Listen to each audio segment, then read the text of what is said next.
Hey, what's up everybody? Thanks for clicking on the video. This is David Pendleton, and now we're going to cover the Pro Division. This is going to be the front 9 round, and I'm coming to you tonight in really complete frustration with myself on Pro. I just don't know what my problem is. You see here on the scorecard, 112, 112, 112, minus 12. I mean, that's not good. It's just not going to cut it. Really the only reason that I'm showing the playthrough is because I know that with the shots that I left close to pin, it's definitely going to help some people, just get those last second adjustments to help you definitely outscore me, which should be pretty easy at the end of the day. So I'm going to need a lot of luck from the Golf Clash gods to get some shots to drop on the back 9 in order for me to even move on to the final round in Pro. And, I'll obviously be extremely disappointed if I don't. But, all we can do is do our best. Sometimes we just have to remember that it's just a game. But, I'm posting this in hopes that it helps somebody out. So, here we go. On to hole number 1. Hole number 1 is just flat out tough on Pro if you're not using a slider. And unless you're really good with using a slider on the fly, this is going to be a tough shot to drop for shot number 2. We are going to go 6 bars of topspin, 2 bars of side spin to the right. And the reason that I say you have to be good with the slider is because you have to play on the fly. It used to be in the previous tournament format that we would be able to, use that qualifying round to judge the distances on some drives, dial in the slider from there, and then, it was all about hitting perfect at that point, and sometimes making minor tweaks. But on the fly, we just have to be better than the old format, and that's what we have to hope to do. Shot number 1 is played at 10% elevation. Shot number 2, I forgot that's all on one replay. Shot number 2 that you're going to see is going to be played at 20% elevation. I played at 20% elevation, and I decided to go ahead and play at mid-distance of my club. 2 bars of backspin is really good speed, towards the pin, which is you're going to see here. The ball's going to come in nice and smooth. We definitely have the speed down right. Again, this is 20% at mid, and you're going to see here that we're pulling our bullseye to the right. We still miss.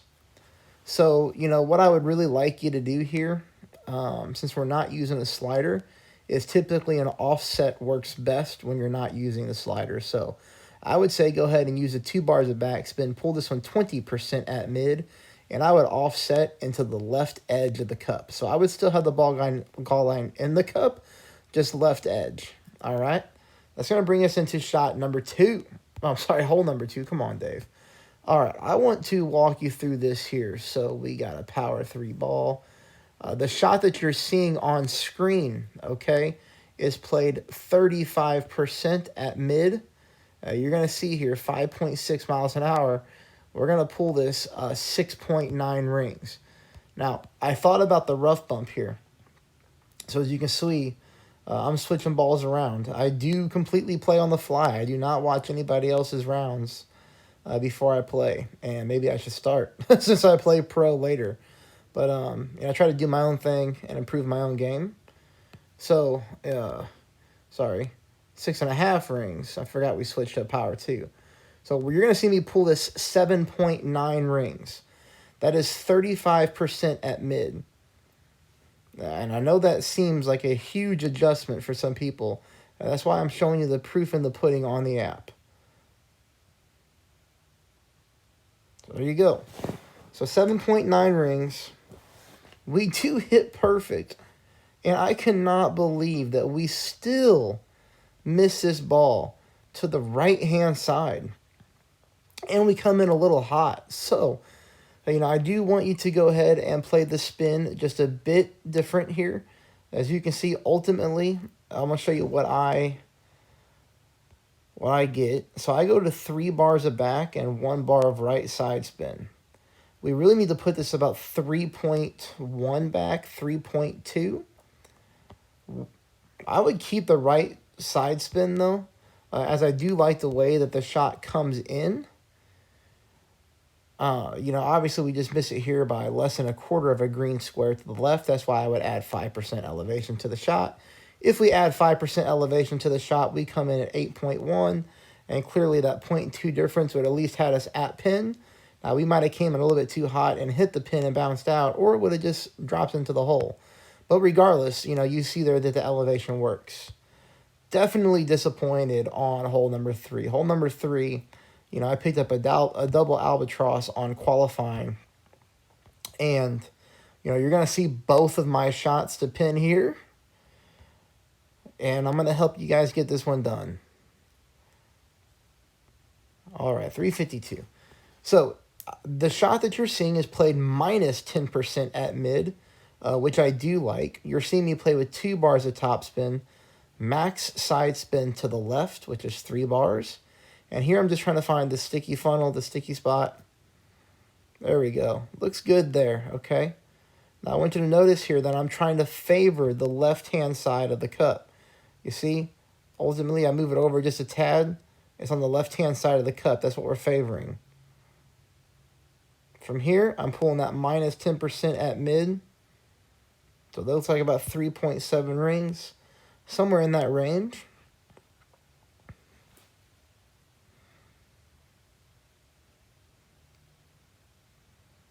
You know, when I got this camera, I thought we were good. But, you know, that one stinks, man. You know, to miss it like that, to come in right at pin.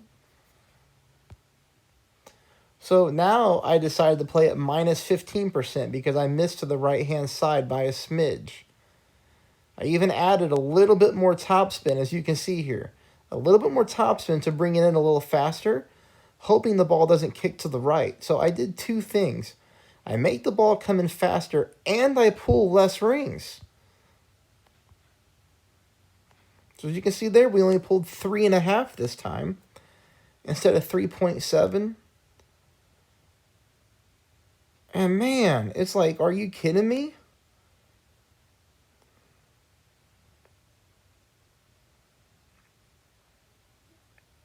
So what do you need to do? Minus 10% is fine. That's my opponent giving me the emoji there. Minus 10% is fine. We just need to go ahead and just offset this one. Left-hand side. Just offset it left-hand side in the cup more than I did. And that ball should come in really nicely for an albatross for you.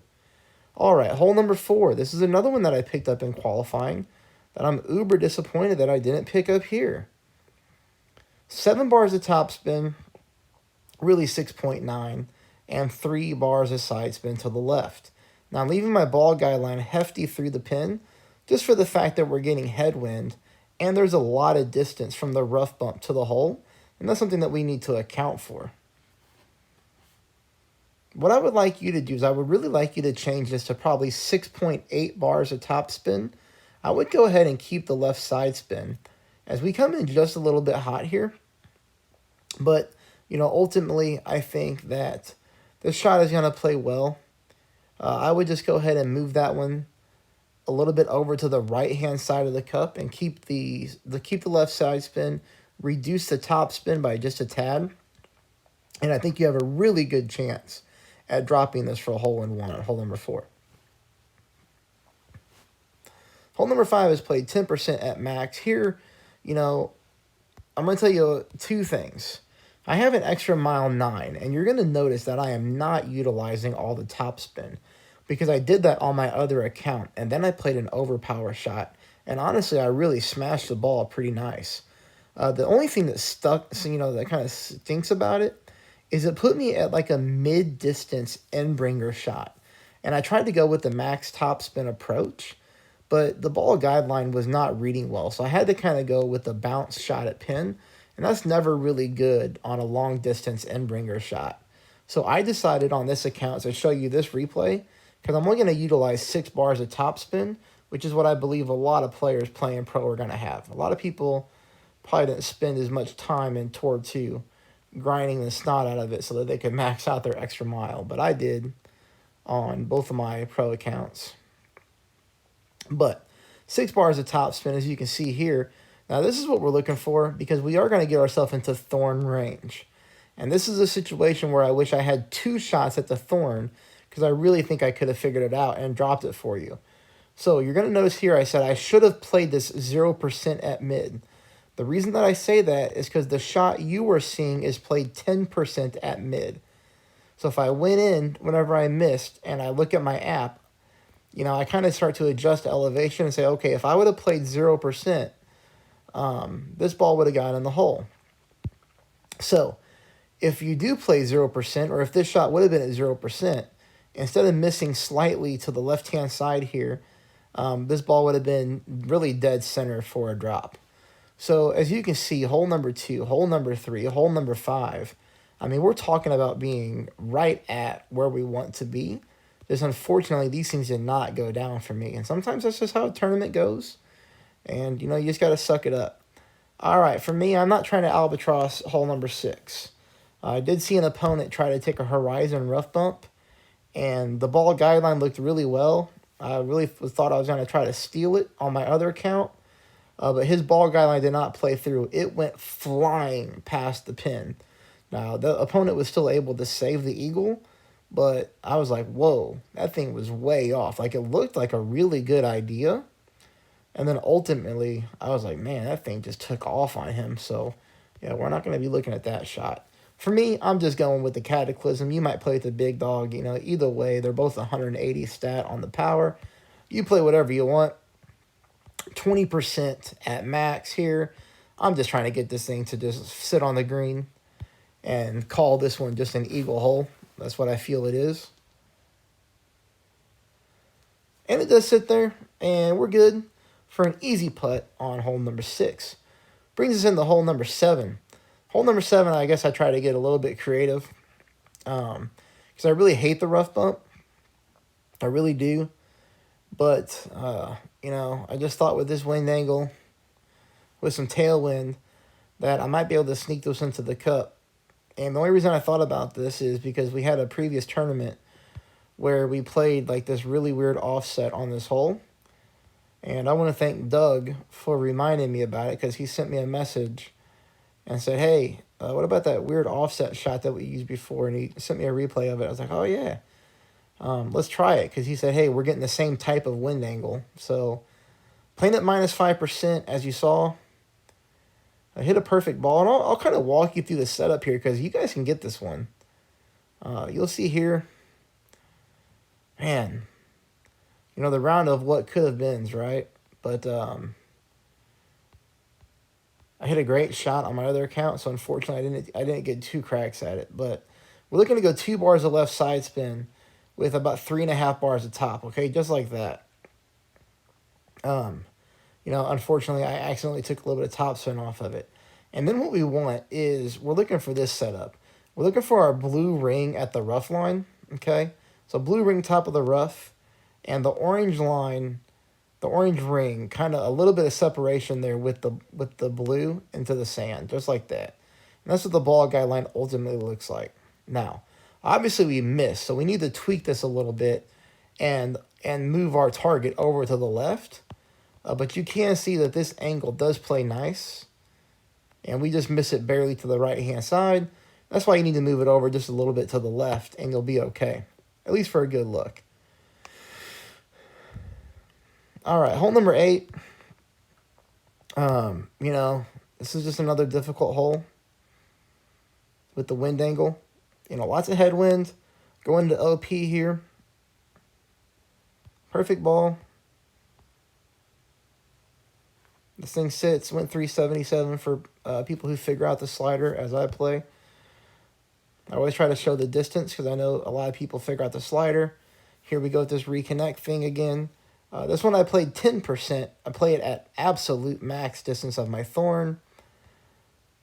Got the ball guideline going through the hole, as you can see. Through the hole, dead center. What do we learn from this shot? We learn that even though the wind angle is blowing to the left, this ball kicks off the fairway and has a natural roll to the right-hand side. So that was really, you know, 1 green square away, which I would not consider close. So what do you need to do? So what do we need to do here? Well, first of all, I would play it at no elevation. That way I don't pull more rings. You know what I would really do here? I would play this one 0% elevation. I would play at max distance on my club, and I would even offset it to the left-hand side of the pin. Can't hurt. Difficult shot to drop in back-to-back headwind. But, I'm getting you some quality looks, at least with perfect balls, and just doing my best that I can to help anybody out. All right, 10% at max. This hole really stinks. You probably want to... You see my opponent's icon up there? If you really want to play it safe, that's the way to go. Especially if you're getting the weird... So here's what's going to happen, and this is what I really don't like about tournaments, is you see here how I'm getting crosswind and a flicker of headwind. Of headwind. Well, some of you are going to get crosswind with a flicker of tailwind, right? Significant advantage, I believe. I believe that if we're going to get a flicker of headwind, everybody should get it, but, we just play with what we have anyways. But I would go the way our opponent does. For me, I had to gamble. I really needed an albatross to even try to get back into this thing. I don't pick up the albatross, as you know, but if you want to gamble, I can show you what to do. 10% pull at max. This is a heck of a lot of overpower. And curl. You'd probably be better off to use an APOC. Probably gonna need like an APOC 3 or 4 to pull it off. But if you're playing pro, I'm sure you have that. Or at least not everybody. Especially if like maybe you're like tier 1 or tier 2.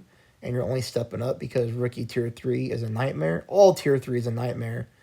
Especially from the higher end of the skill brackets. Like my accounts are. I wish they would lower me down a little bit. Because I'm not doing well. Recently. But oh well. Alright, so here 25% at max. I'm using my Goliath just because, I have to pull less rings. And it's a powerful club. And so as you can see, I'm already at max. I would hate to bring a Grizzly and get caught between clubs. Get caught between your sniper and Grizzly. That would really stink and throw you through a loop. But, ultimately we come up short here, so we need to add some top spin to this, and probably some more, and some left side spin, some more. Hey, anyways, I did my best for you. I'll continue to try to do my best on the back nine, but it's going on, what time is it? Yeah, it's going on 9:30 here, p.m., and I've been up since 4:30 playing the game. Well, I got up at 4:30, played all of Rookie, had to be at work at 10 a.m., worked 10 a.m. to 8 p.m., came home and finished up the front nine pro. So I'm going to call it a night and go to bed. And I'll release the back nine tomorrow. Everybody send me some good vibes. Hopefully I can pick up some drops. If you're not a subscriber, please become one. Please take a moment there and hit the thumbs up. That would mean a lot to me. And I appreciate everybody's support. Have a good night.